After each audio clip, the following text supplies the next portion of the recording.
Hi, my name is Tom Wishon. I wanted to talk to you a little bit about one of the most confusing parts of the golf club, the shaft. You know, it's been said many times in our field that the shaft is the engine of the golf club. And actually, that's not really true. The shaft doesn't provide power. You, the golfer, are the engine. You're providing the power. The shaft is more like the transmission to be able to transmit that power to the club head, to the ball to hit the shot. Okay, when we look at the shaft, we have to look at this and say, well, what does the shaft do? What does it contribute to the shot? Okay, well, there are 5 fitting elements that we look at when we custom fit a golfer for the right shaft for their clubs. We have, first of all, the weight of the shaft. How many ounces or grams the shaft actually weighs. And this is very, very important because the shaft, more than any other element in the golf club, controls the total weight of the golf club, how much that whole golf club weighs. And that's very important because the total weight of the golf club has to be matched to the golfer's strength and golfer's swing elements by largely how much force, how much effort they're putting into the golf club, whether they're a hitter versus more of a rhythmic swinger. And in general, we look at the stronger the golfer, the more forcefully they swing, the more they are a hitter, the higher the shaft weight may need to be to match into that golfer's natural tempo. On the other hand, the weaker the golfer, physically weaker, the smoother they swing, the more passive they look in terms of their swing technique and swing tempo, the lighter weight the shaft needs to be to also make the whole golf club lighter to match into the golfer. So shaft weight is a critical fitting element for all golfers. Okay? Then we have what we call the overall flex of the shaft, how much it resists bending. Within the flex, we can make certain portions of the shaft stiffer or more flexible, what we call distribution of the stiffness, and that's called the bend profile. Some of you may be aware of bend profile through terms like, well, tip stiff shaft or tip flexible shaft or a butt firm or butt flexible shaft. And that's what really is a generic comment to how the flex is then distributed over the whole length of the shaft. When we fit shaft flex, we're looking at being able to fit these different swing elements to the shaft.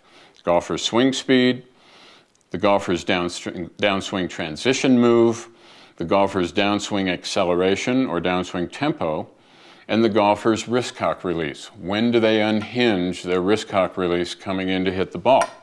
The general point is this, obviously, the higher the swing speed, the more forceful they start the downswing in the transition, the more they accelerate the club on the downswing, the stiffer the shaft has to be for the golfer. Okay? The opposite of that is true. Lower swing speeds, more passive downswing transition start, more passive downswing tempo, the more flexible the shaft has to be. Well, within this also, we have the concept of what we call the bend profile, whether we can make the shaft more firm in the tip section, more flexible in the tip section, or do the same thing over the whole shaft. The key element that we have in that is the wrist cock release. And as you well know, you've seen golfers, when they hinge the wrists at the top, proper swing technique says that you want to hold that wrist cock angle until very late in the downswing, and then you release the wrist cock angle to send the club through the ball. Well, not all golfers do that, you know, because that is a definite skill element in the swing, in the game. You have golfers who are able to hold that wrist cock release until very late. You have some golfers who start to unhinge that wrist cock angle very early. Others who do it about midway on the downswing or any points in between. Basically, the fitting of the shaft to the wrist cock angle works like this. The later you can hold and retain that wrist cock angle, the closer you get to impact before you unhinge the wrist cocks, the firmer the tip section should be.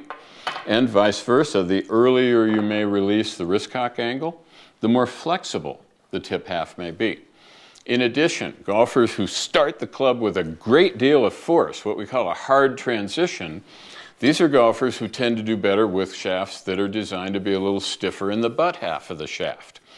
Golfers who start the downswing with a very smooth and gradual acceleration of the club, they're going to be better off fit to shafts that are designed to be more butt flexible in their bend profile. Well, we also have 2 other elements in the shaft that we need to look at. One of those is what we call torsional stiffness, the shaft's resistance to twisting.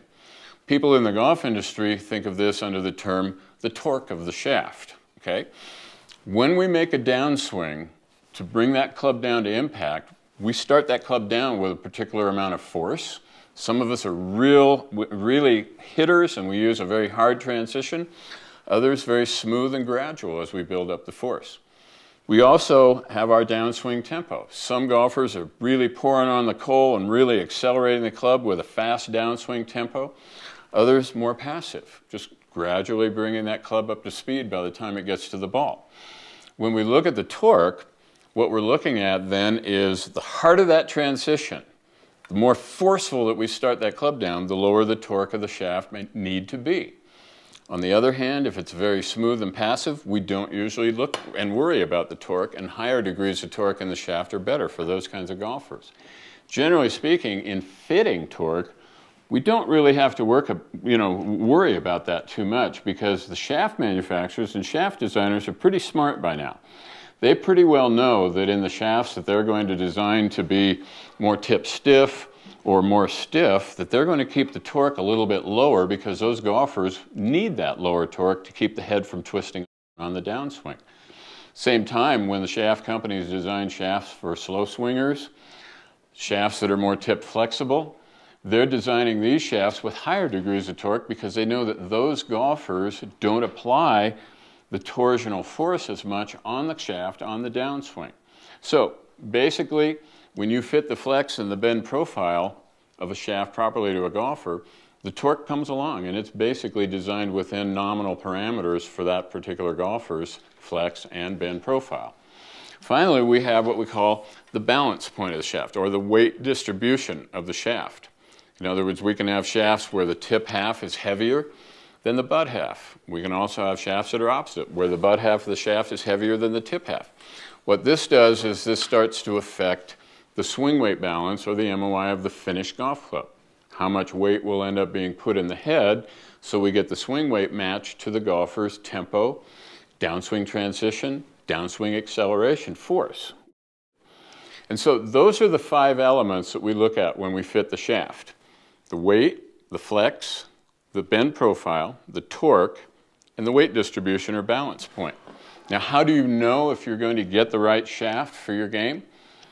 This is a difficult one. I can absolutely guarantee you that if you walk into most of the standard club, off-the-rack, big box retail stores, they can't do this for you.